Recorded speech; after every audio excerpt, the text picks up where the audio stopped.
Hi there, biology people. Just Miss Wythe here coming at you to give you some help on how to complete, part 2 of the food chain game, Who Needs the Energy?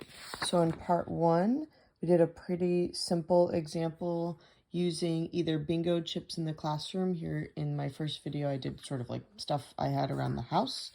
And in part 2, I'm going to walk you through doing the calculations going across the first row here.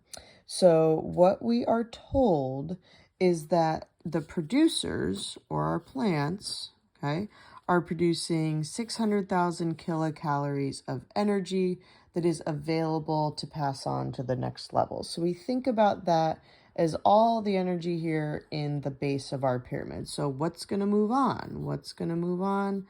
What's going to move on, right? How much? So we are going to use some hypothetical values that if I'm a primary consumer, say something like a mouse, okay,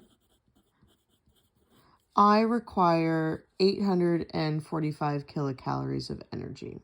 And let's call our secondary consumer the snake, who will eat the mouse.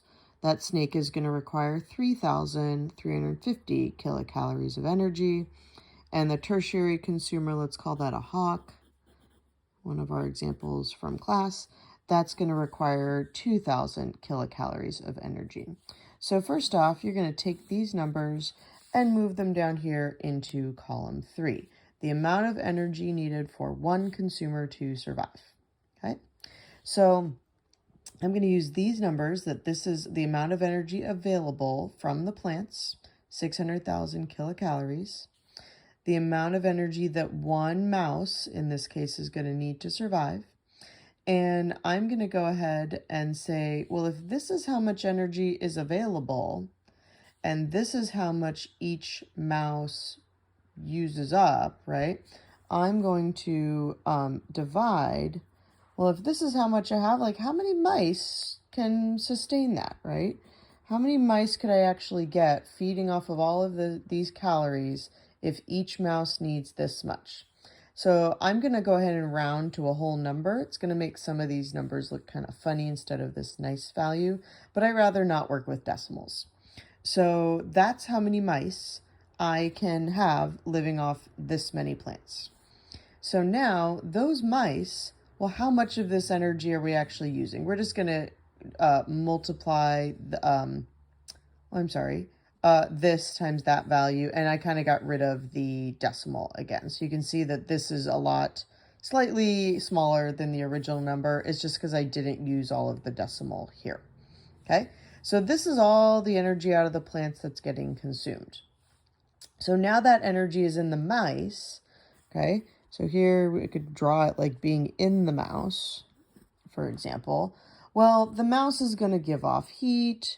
The mouse is going to move around. The mouse is going to grow and rebuild itself. So 90% of that energy that the mouse consumed actually gets used up. It goes into the environment, goes somewhere else, lost its heat, used to do motion. So we're actually going to take the amount that the mouse consumed and multiply by 0.9. So that's right here in step 7. 0.9 is 90%, right? So 90% used up. It should be almost all of this, which it just about is. So of like 599,000, yeah, almost 600,000, we're going like quite a bit of it is consumed, used up, gone to the environment. This energy is not available to move on to the snakes. Okay, so this one's gone. And then this is the remainder, okay? So I could take my original number and subtract this to get that. I could also say if this one is how I got multiplying by 0.9, well, if I multiply by 0.1, I'm going to get the other number there, okay? Because 90 and 10 is going to be my 100%. So I count for all of it. Most of it gets spent and is gone. And then the other 10% is available to move on to the snakes.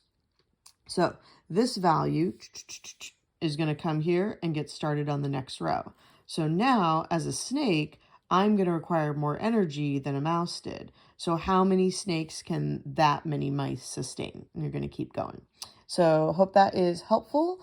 And if you have questions, please reach out. Bye-bye.